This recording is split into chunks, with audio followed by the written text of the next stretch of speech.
Good afternoon and welcome to Finding the Joy in the Journey.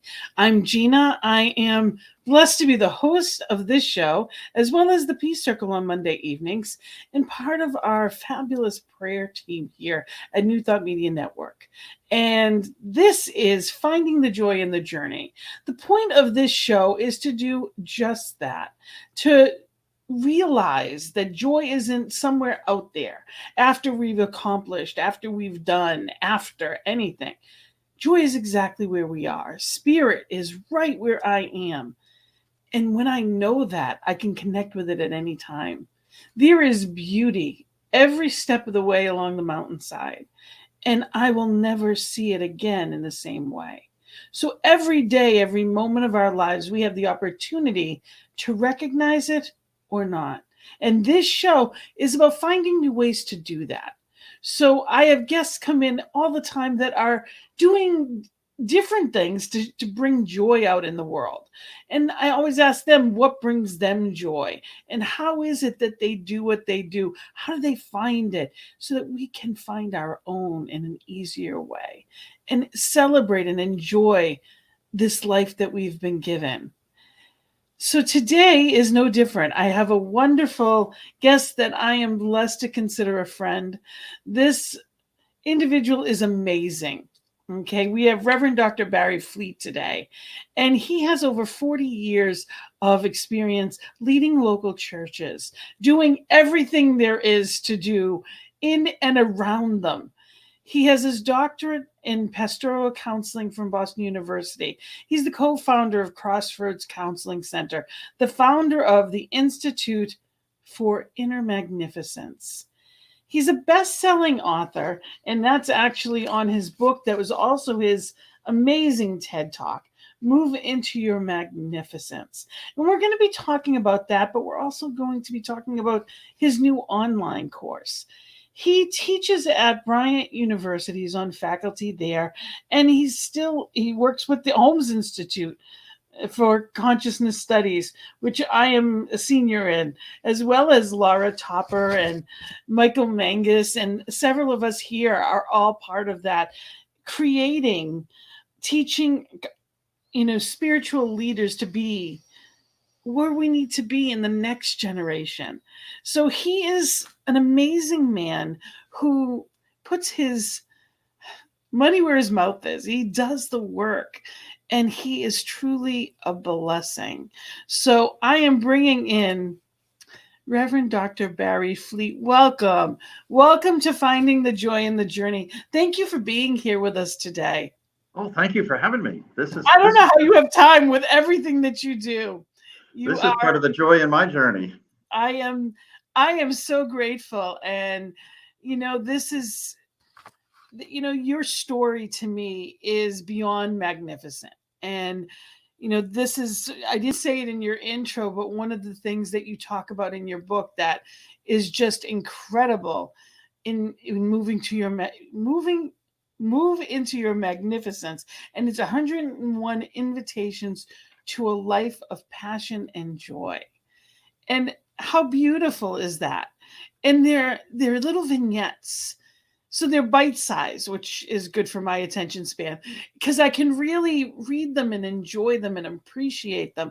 But they're around your own life and your experiences and the things that you've done, where you've gone from the person that nobody wanted on the sports team to the person running triathlons, and at 70 being asked to represent the United States, or to be at least try out and for the United States for the Olympics. Like, how crazy is that? And that there's one thing for people to have amazing things happen in their life early on, but yours just keeps getting more incredible. So if you can tell people about yourself. How are you today? Let's start with that. So I'm really good today. I don't know where anybody else is, but right now in my world, it's 20 degrees outside and pretty cold and lots of snow. But I'm good, and I'm glad to be here. This is I always enjoy being with you, Gina. We have a long history together, and it's a joy to be in this setting with you. So thank you so much for having me. and it's a gift to have you back. Please tell people that may not know you how that happened. How did you go from the one that nobody wanted on their team to the one that is just blowing us all away again and again? So it all started. I was at Cape Cod. We're on vacation, and I was engaging in one of my lesser habits, and that is scrolling through Facebook. I found an ad for a sprint triathlon, and I didn't realize there was such a thing as a sprint triathlon. I only knew about the Hawaii Ironman thing, but I looked at it, and it's swimming for a half a mile in the ocean. It's a 12-mile bike ride, and it's a 5K trail run. And I thought, I know how to swim. I've got a bike. I've got sneakers. I can do this. But the backstory is that I was always the smallest person in my class until the seventh grade. Finally, Milton Pittman was the one person that was shorter than I was. But when folks would choose up sides at recess, not only was I the last one chosen, they would then fight over who had to take me. And there would be lots of negotiations. Well, if we take him, then you have to give me somebody else to make up, because I was seen as a liability, not an asset. And that's pretty much how I spent my life. I love sports, but I was just over and over again. I was had confirmation that I was no good. As a matter of fact, I played Little League. Actually, I thought it was Little League. I learned later it was the minor league of Little League. And I was in my 40s and happened to run into my Little League coach. And I did one of those things. I said to him, I said, I must have been the worst baseball player you ever tried to coach. And it's one of those times when you put yourself down and hope the other person will say, lift you up. And he said, no, Bary. He said, you were the second worst person I ever tried to coach. And he named the kid that was worse, even worse than I was. So that was kind of my athletic history. And then I'm like I say, on vacation, I see this thing about this triathlon. And the short story is that I did participate. I had my first major full-fledged panic attack in the open water swim clinic, because psychologically, emotionally, I was in over my head. Given my history, who was I to think that I could be a triathlete? Because triathletes to me were kind of the ultimate, and somebody that I had always looked up to and admired, and wished I could be like them, but I knew I wasn't. But anyway, to make the story shorter, I did finish that day. I was the oldest person who finished, and the next year I ran as a 70-year-old and finished in first place. And as a result of that, as you said, I ended up being invited by the U.S. Triathlon Association to try out to represent the United States in the World Championships in Brussels that year. Amazing. Yeah, so it's been fun. For my 75th birthday, I decided to try an ultra marathon. It was in the desert outside of Las Vegas, the Valley of Fire. It's one of the goals that I set that I failed to complete it. My body just absolutely gave out after 22.3 miles. It was brutally hot that day. There was no In shade. the Valley of Fire. In the Valley of Fire State Park in Las Vegas, in Nevada. Yes. Mm. But I like challenging myself, um, and I like discovering what else is still in me, and I'm really passionate about helping other people, one, know that there's something magnificent in them, and I'm honored sometimes to play a role in helping people discover and claim that. And what I know is that all of us have a magnificence in us. It's the God seed. It's whatever language you want to use, but there is something absolutely sacred and amazing and wonderful in us. But for most of us, our life experiences have covered that up. One of my favorite studies comes from the University of Iowa. Um, the average 2-year-old, according to this study, hears the word no 400 times a day and gets positive affirmation 12 times a day. And when you think about what the average 2-year-old is doing, They're being themselves. They're just being themselves and exploring the world. But when you get told no, no, no, no, you begin to think there's something wrong with you. And you start believing that story about yourself, and that magnificence that's in us, that childlike curiosity and innocence and magnificence gets covered up. And we start then presenting to the world layers of protection from the ways that we have been hurt emotionally. Um, if you watch my TED Talk, I'll tell the story of I was a kid that loved school. I couldn't wait to start school. And in the second grade, the school burned down, and I was standing watching the fire, and I was close enough I could feel the heat from the building, and I didn't realize it at the time, but there were just silent tears just running down the side of my face, and some of the big kids, that's like the third and fourth graders, came up and said, "Bary, why are you crying?" And with all the sincerity of my heart, I said, "We're not going to have school tomorrow." My world was literally going up in smoke, and they all laughed at me. Like, yeah, no, maybe we'll never have school again. The school's burned down. We can't go back to school, and this is the most wonderful thing. And I realized with years of therapy later that I made a decision that day as that little 6-year-old boy, don't ever tell anybody how you really feel, because if you do, they'll laugh at you.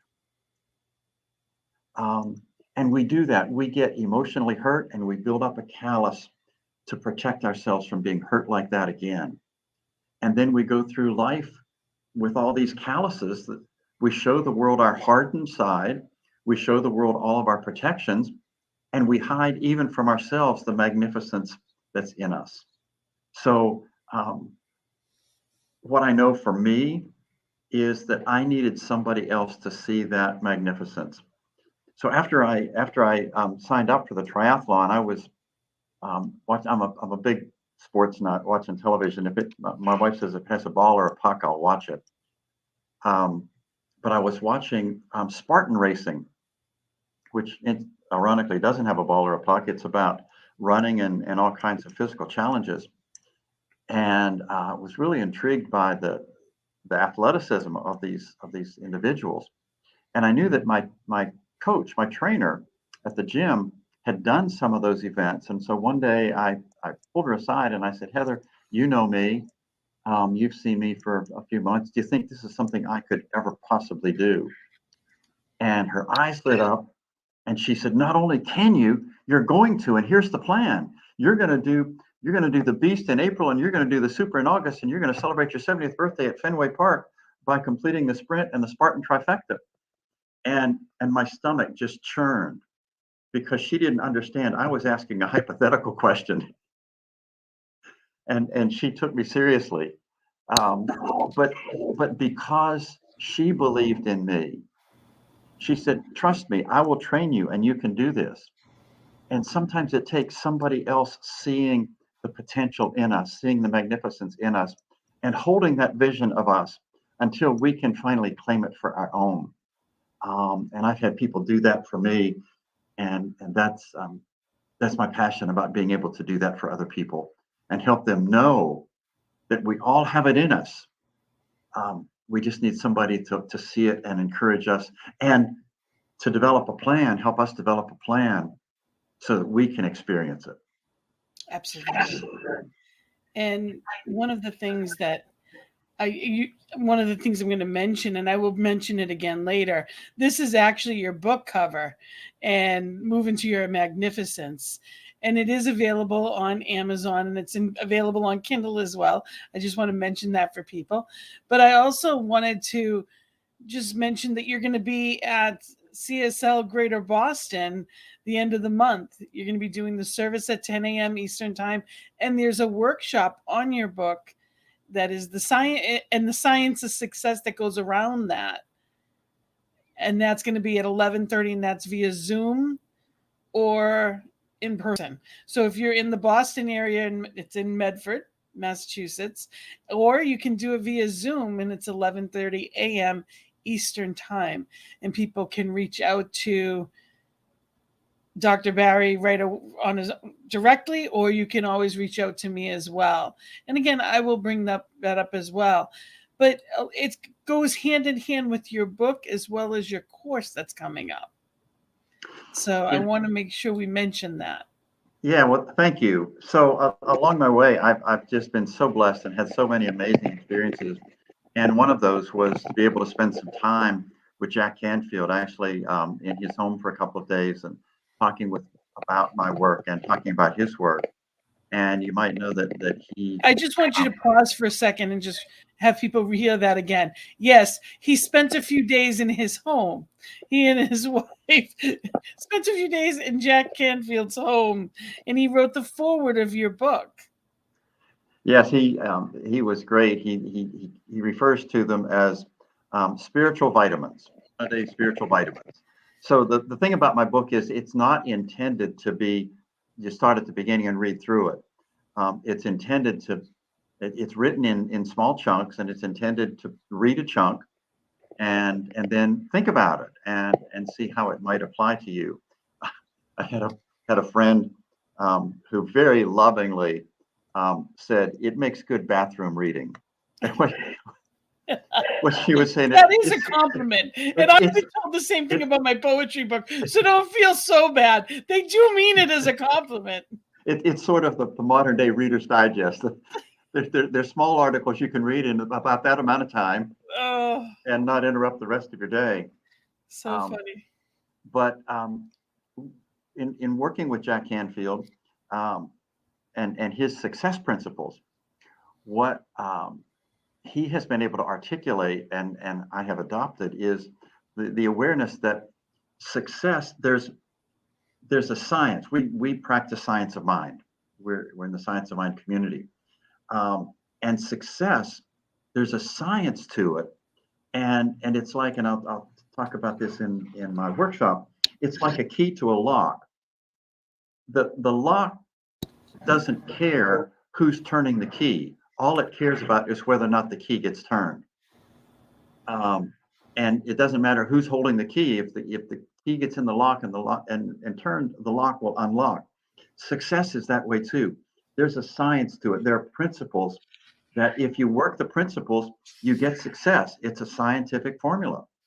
And it doesn't matter if you know what the principles are or not, because there are a lot of people that don't know what they're doing in terms of principles, but they're working the principles, and that's why they're having success. So what I'm going to talk about in the workshop, I'm not going to give too much away, but it's learning what you can control and what you have to control in order to be successful.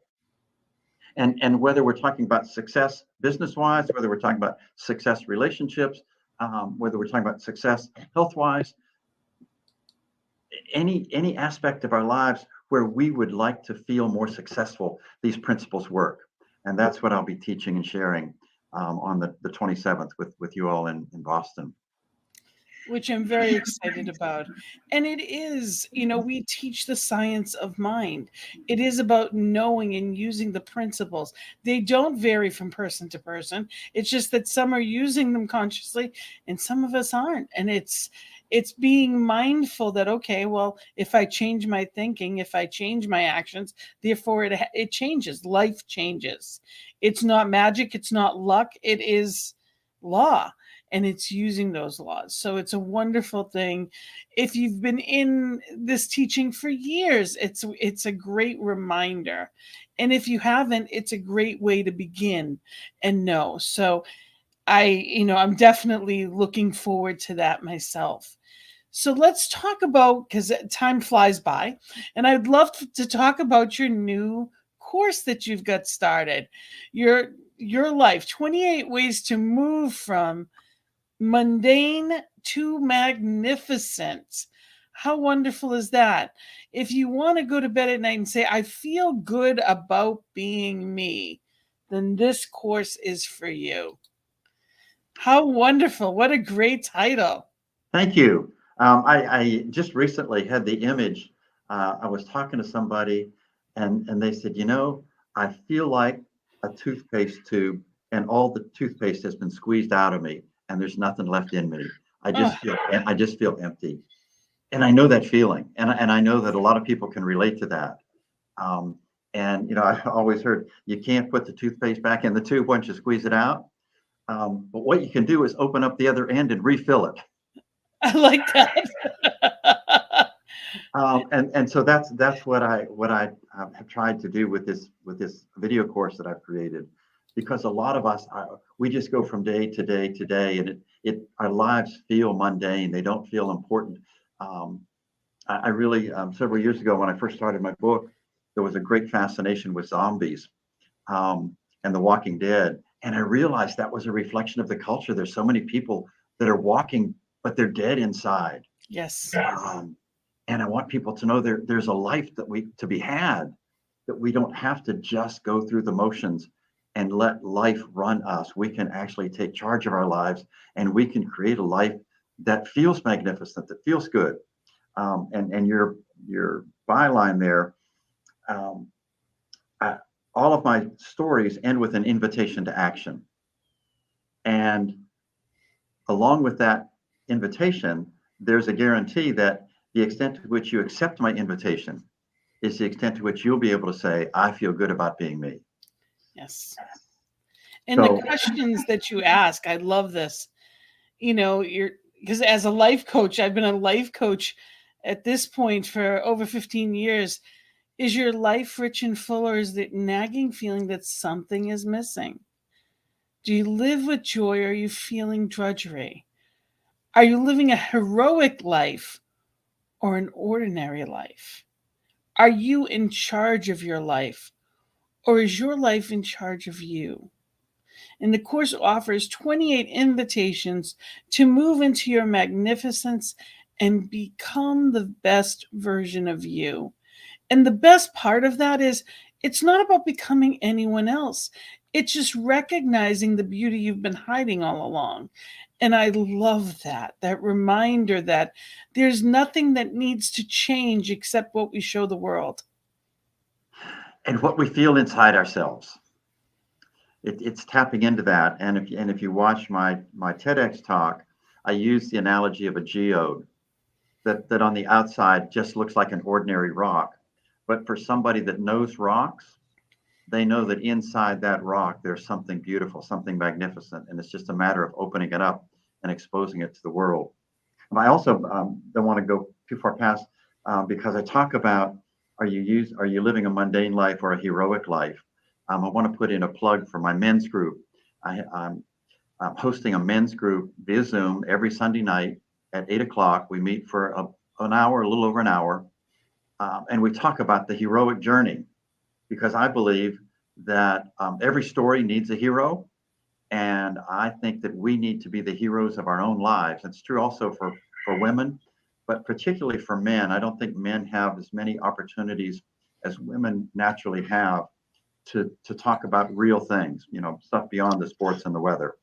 There are a lot of different programs for women, especially as we move, in the current day that we live in, that we have come together, and it is a very different than it used to be.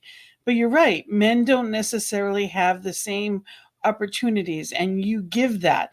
Your website, which I'm going to put up again, people can go there and they can find out about it.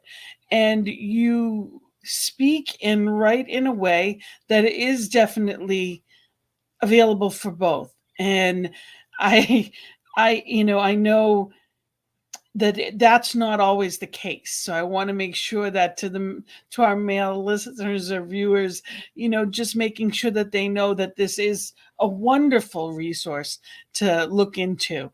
Because the last time you were here, we talked about that in more detail. So I want to encourage people, they're still available. Go back to YouTube and you can type in, you know, the joy is in the journey. And it was actually we I added the finding since then. So it was under Joy in the Journey and Dr. Bary Fleet, and you'll be able to find that last episode that goes into a little bit more detail about that course that is wonderful, that group that truly does give that opportunity for a different part of the male voice to be heard.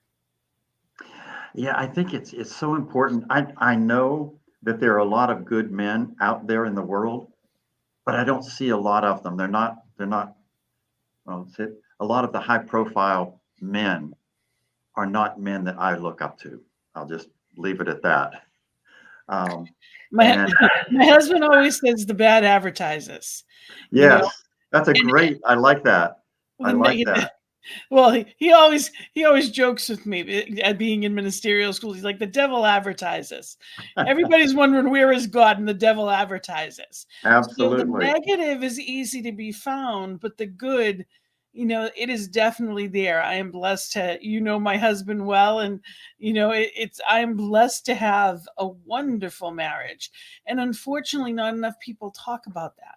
That there are good men, that there are, that honor women, that see the respect, that there is partnership out there in the world, and not enough people talk about that. No, and what I've learned is in terms of the readership, the people who buy and read my book are primarily women.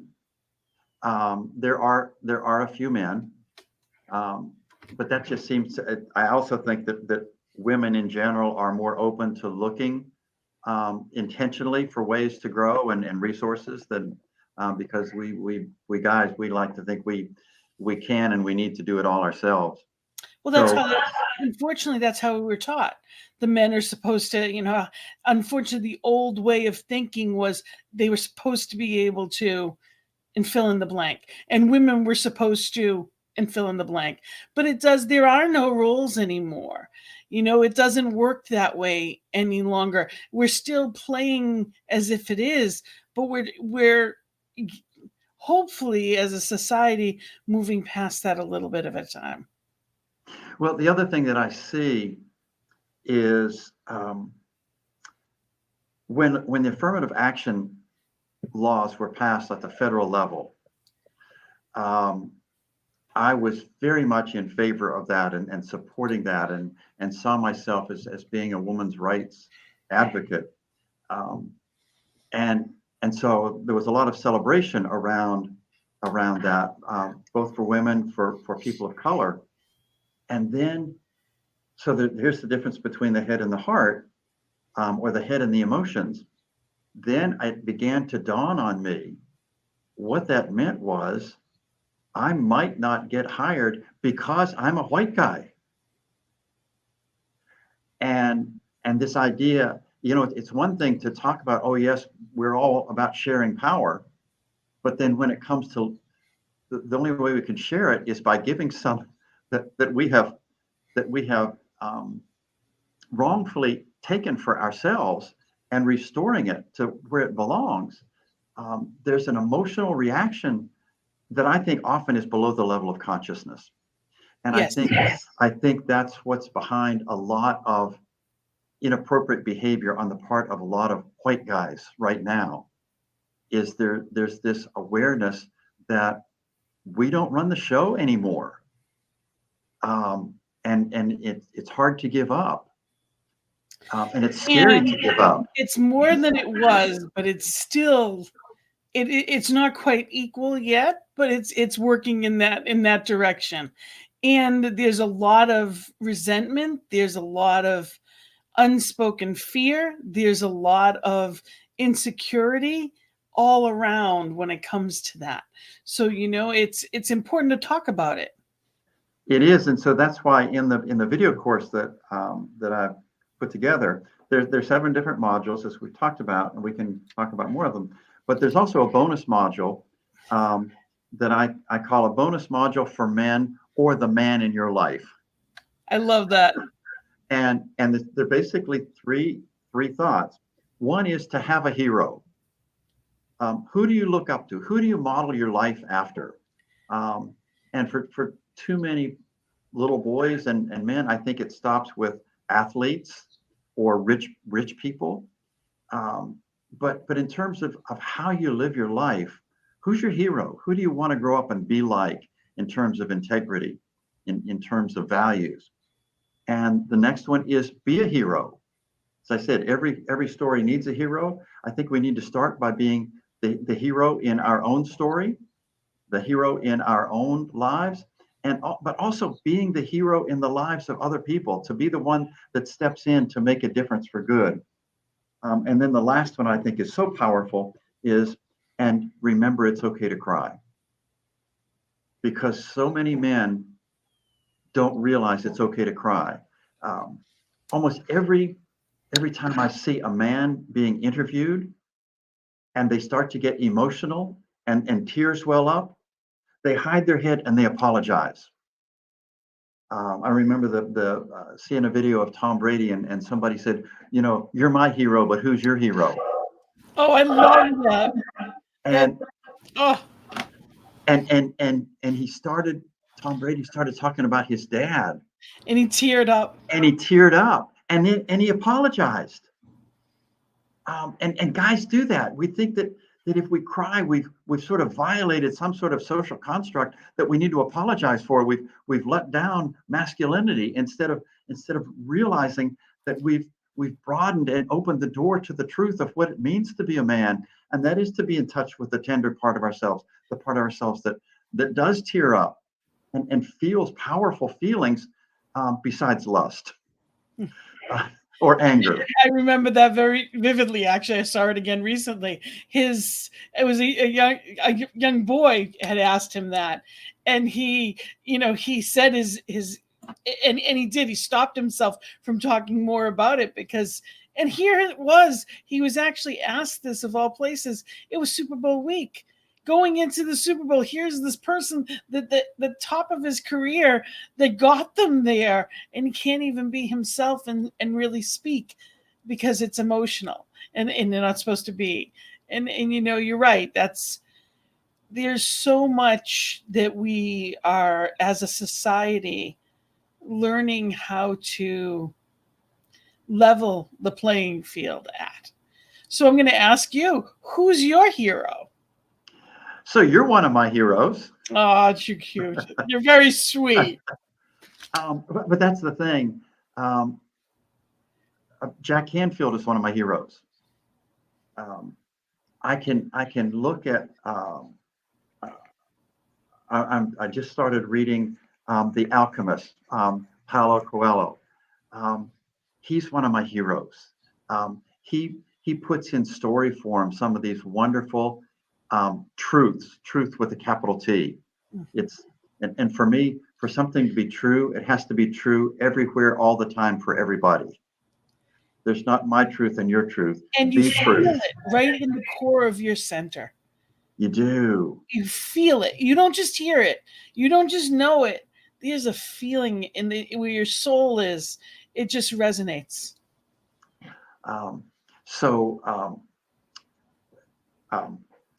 Heather Cisco, who owns the gym that I go to, Fitness Adventure, she was my hero. She's half my age, but she saw in me what I didn't see in myself, and she's amazing at doing that for so many people. I was with somebody else not long ago, and they said, she makes you think you can do anything. And those are the people to surround ourselves with. Absolutely. As we move into this new thought thing, if you're new here, stick around because you will find yourself surrounded by people who know the truth about you. I use this background because you are stardust. Each one is that stardust and has that ability within them. So I didn't mean to interrupt you. I apologize, but no, yeah. You're absolutely right. I read a study not long ago. We are the average of the 7 people we spend the most time with. Mm-hmm. And that's true for what we talk about. It's true for what we think. It's true for our income. It's true for our lifestyle. So, as kids, we're told, be sure you pick good friends. Well, there's a scientific reason for picking good friends. It's not just arbitrary.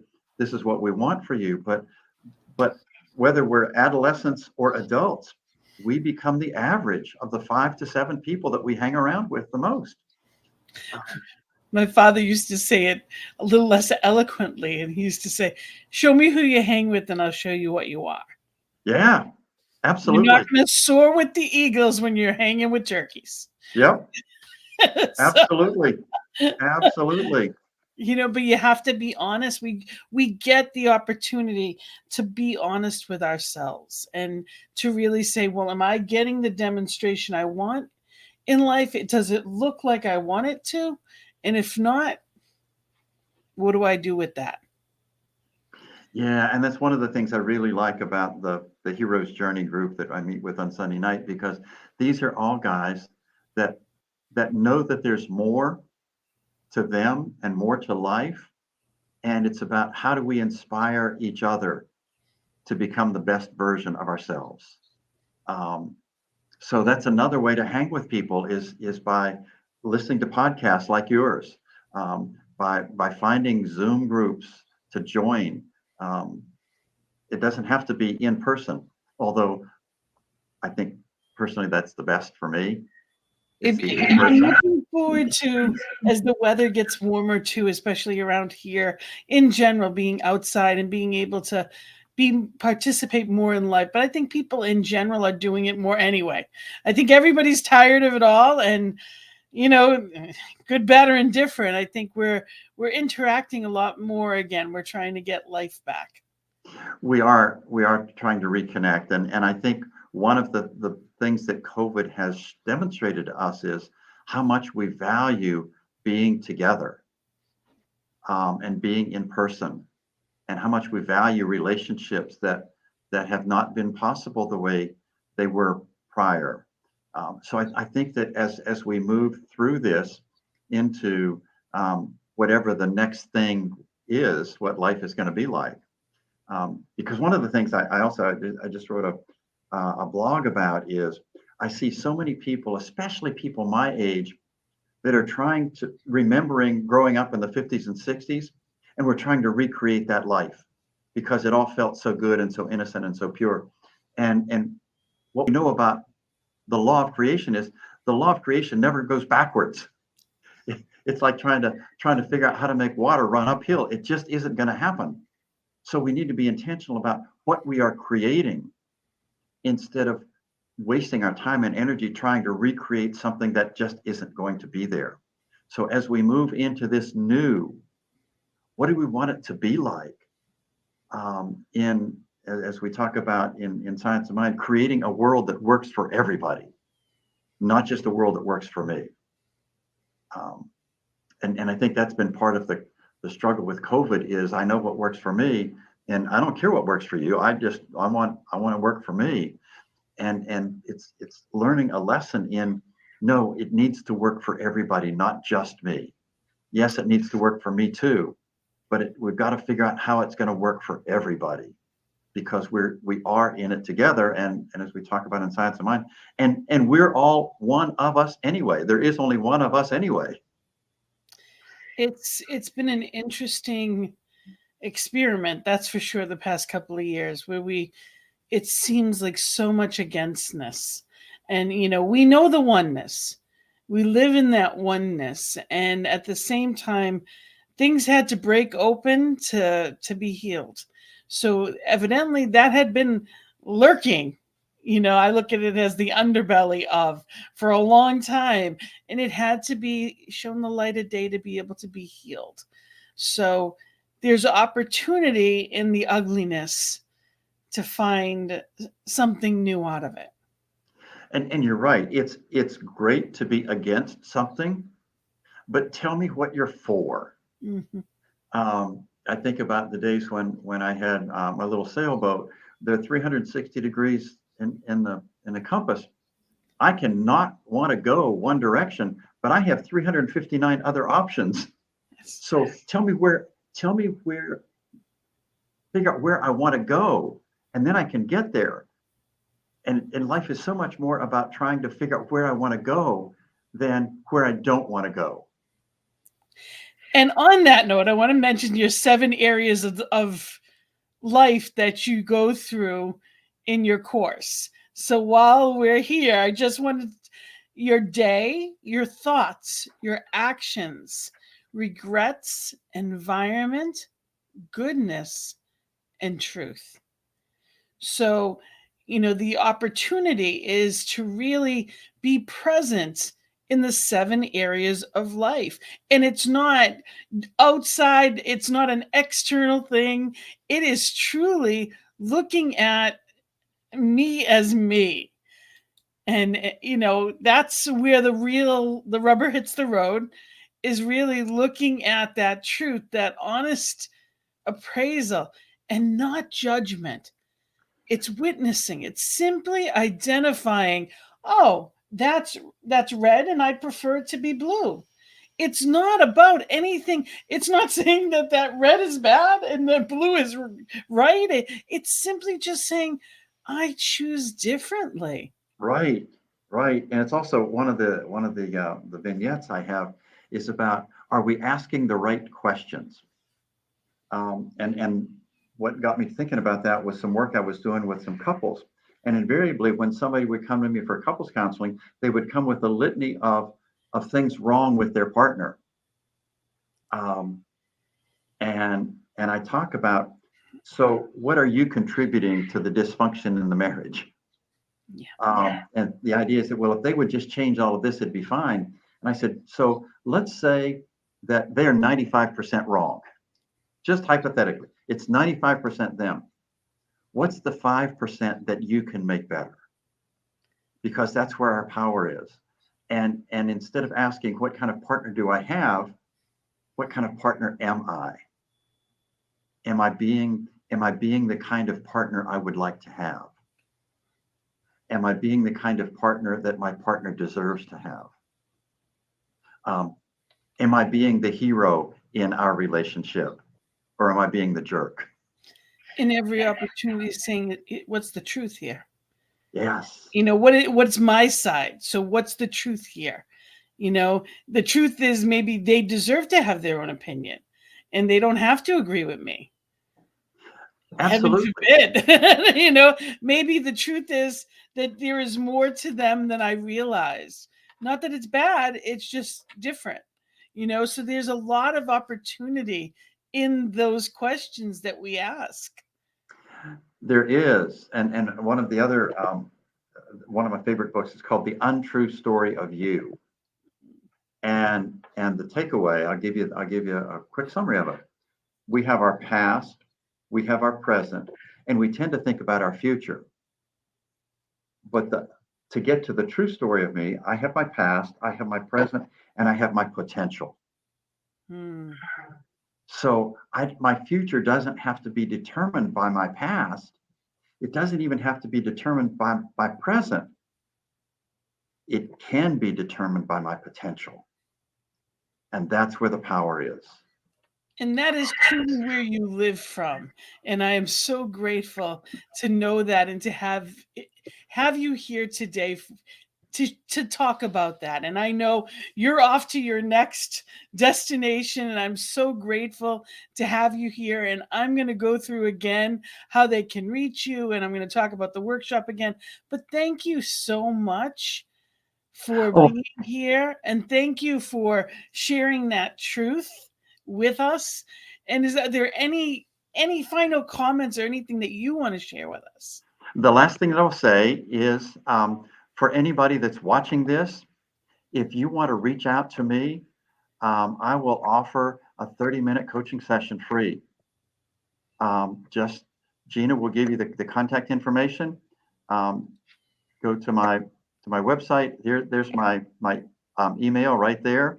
Email me. We'll be in touch and we'll set up a time and a free 30-minute coaching session, because I really am passionate about helping people move into their magnificence. Gina, thank you. And I know you did with your own coach as well. You're not just suggesting this, that you too have a coach, and you've done that all along to be who you are. So, this is a person who absolutely walks the talk. So thank you. Thank you, Dr. Bary, and we will talk to you. We'll see you again soon. Okay, I look Thank forward you to it. so much. Be blessed.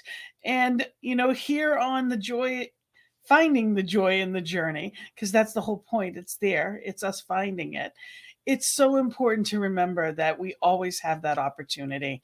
And I want to just remind you that you can join the Science of Success workshop is at 11:30. You can do a screenshot, or you can also, you can, it's, we are here on the network, New Thought Media Network. On Sundays, the Boston Center is here at 5 p.m. Eastern Time. So you can see his message on New Thought Media Network, but that's not the workshop. So if you want to be for the workshop, reach out to us, and you can reach out to me, or you can reach out to Dr. Bary himself. Remember that his book is Move into Your Magnificence, and it is a wonderful, easy way to just be rekindled in the joy of and the possibility of, magnificence, that it is within you always. And remember that there's the new class as well that he has going. Your life, 28 ways to move from mundane to magnificent.